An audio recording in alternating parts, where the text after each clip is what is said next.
there was a rich merchant who had 4 wives.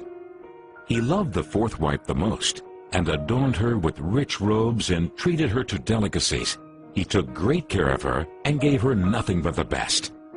He also loved the 3rd wife very much. He's very proud of her and always wanted to show off her to his friends. However, the merchant is always in great fear that she might run away with some other men. He too loved his 2nd wife. She is a very considerate person, always patient, and in fact is the merchant's confidant. Whenever the merchant faced some problems, he always turned to his 2nd wife, and she would always help him out and tide him through difficult times. Now the merchant's 1st wife is a very loyal partner and has made great contributions in maintaining his wealth and business as well as taking care of the household. However, the merchant did not love the 1st wife, and although she loved him deeply, he hardly took notice of her. One day, the merchant fell ill.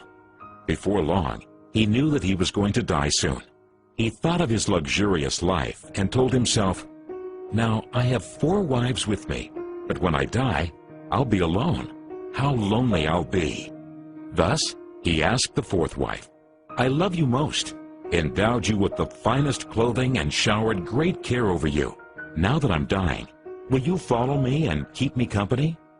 "No way," replied the 4th wife, and she walked away without another word. The answer cut like a sharp knife right into the merchant's heart. The sad merchant then asked the 3rd wife, "I have loved you so much for all of my life. Now that I'm dying, will you follow me and keep me company?" "No," replied the 3rd wife. "Life is so good over here. I'm going to remarry when you die." The merchant's heart sank and turned cold.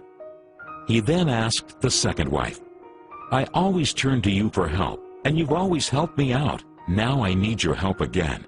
When I die, will you follow me and keep me company?" "I'm sorry, I can't help you out this time," replied the 2nd wife. "At the very most, I can only send you to your grave." The answer came like a bolt of thunder, and the merchant was devastated. Then a voice called out, "I'll leave with you. I'll follow you no matter where you go." The merchant looked up, and there was his 1st wife.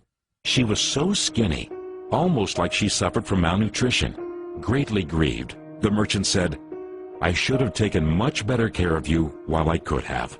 Actually, we all have 4 wives in our lives. The 4th wife is our body. No matter how much time and effort we lavish in making it look good, it'll leave us when we die. Our 3rd wife? Our possessions, status, and wealth. When we die, they all go to others. The 2nd wife is our family and friends. No matter how close they had been there for us when we're alive, the furthest they can stay by us is up to the grave. The 1st wife is in fact our soul, often neglected in our pursuit of material, wealth, and sensual pleasure. Guess what? It is actually the only thing that follows us wherever we go. Perhaps it's a good idea to cultivate and strengthen it now, rather than to wait until we're on our deathbed to lament.